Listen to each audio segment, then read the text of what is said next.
কোথাও দালানে বসে চলছে টাকা বিল, কোথাও আবার বাঁশের মাচানে চলছে গুনাগুনি। প্রকল্পের নামে এই টাকাই তৃণমূল আমলে আদায় করা হয়েছিল বলে অভিযোগ। কোচবিহারের মাথাভাঙায় আবাস যোজনার উপভোক্তাদের হাতে টাকা ফেরত দিলেন তৃণমূলের বুথ সভাপতি প্রসেনজিৎ বর্মন। অভিযোগ এর পুরোটাই কাটমানি। ঘটনাস্থল মাথাভাঙা ১ নম্বর ব্লকের শিকারপুর পঞ্চায়েত।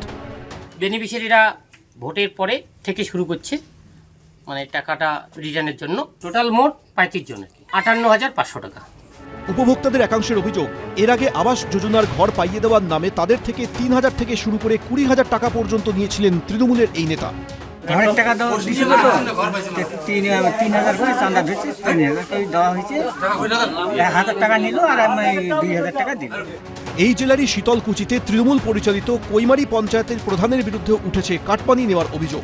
পালা বদলের পর এবার সেই টাকাই ফেরত দিলেন তৃণমূল প্রধান অঞ্জলি বর্মনের ছেলে। গ্রামের প্রায় ৭০ জন বাসিন্দার হাতে তুলে দেওয়া হলো প্রায় ৪ লক্ষ টাকা।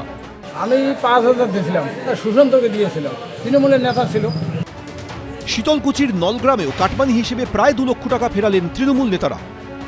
পঞ্চায়েতের লোক পাঠিয়েছিল, পার্টির লোক, ওদেরকে দিয়েছি ১০,০০০ টাকা ক্যাশ, পঞ্চায়েতকে দিয়েছি ৬,০০০ টাকা ফোনপে। এখন এরা বলছে কি যে ফোনপের লিস্টটা আমরা জানি না, ১০,০০০ দিয়ে ২৫০০ পেয়েছি, ১ টাকাও ছাড়েনি আমাদের কাছে, তা আমরা কি করে ছাড়বো এখন?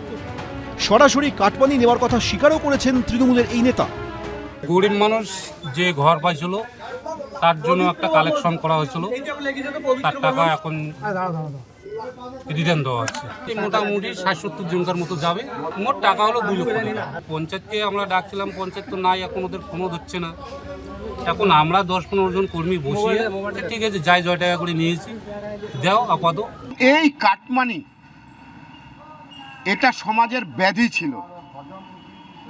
সরকারের পরিবর্তনের সঙ্গে সঙ্গে এই সামাজিক ব্যাধি যেটা ছিল সেটা দূর হয়েছে। সাধারণ মানুষ ক্ষিপ্ত এদের উপরে, সেই জন্যই পরিবর্তন হয়েছে সরকারের। এর আগে ঠিক এমনই ছবি উঠে এসেছিল বাঁকুড়া, বীরভূম থেকে শুরু করে দক্ষিণ ২৪ পরগনা, কোচবিহারেও। শুভেন্দু ভট্টাচার্য, এবিপি আনন্দ, কোচবিহার। কখনো সিআইডি, কখনো ইডি, কখনো রাজ্য এজেন্সি, কখনো কেন্দ্রীয় এজেন্সি। গত মাসে পরপর অভিষেক বন্দ্যোপাধ্যায়কে জিজ্ঞাসাবাদ করেছে সিআইডি ও ইডি। তার আত্মসহায়ক সুমিত রায়ের বিরুদ্ধে জারি করা হয়েছে লুকআউট সার্কুলার। এদিকে প্রায় প্রতিদিনই তৃণমূলের কোনো না কোনো ছোট বড় মেজো নেতা গ্রেপ্তার হচ্ছেন কিংবা জেরার মুখে পড়ছেন। বুধবারই গ্রেপ্তার করা হয়েছে অভিষেক বন্দ্যোপাধ্যায়ের ঘনিষ্ঠ দেবরাজ চক্রবর্তীকে। এই আবহে বৃহস্পতিবার সোশ্যাল মিডিয়ায় সুর চড়ান অভিষেক বন্দ্যোপাধ্যায়। সোশ্যাল মিডিয়ায় তিনি লেখেন, গত কয়েক সপ্তাহে জিজ্ঞাসাবাদের অজুহাতে পশ্চিমবঙ্গ পুলিশের এসটিএফ ও সিআইডি কোনো যথাযথ নোটিশ ছাড়াই এবং আইনি সুরক্ষার মৌলিক নিয়ম লঙ্ঘন করে আমার অফিসের কর্মী বা আমার সহকারী প্রায় ২৫ জনকে হঠাৎ তলব করেছে অথবা যথেচ্ছভাবে তুলে নিয়ে যাওয়া হয়েছে।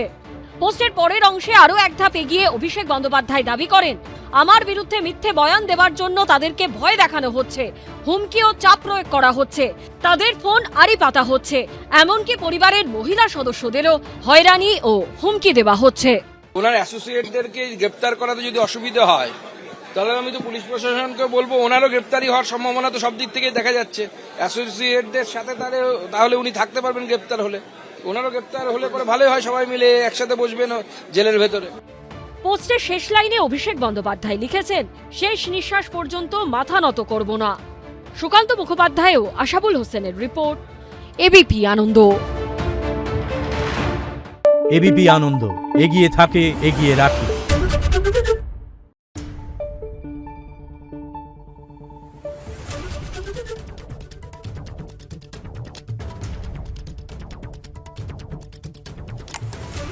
Thank you.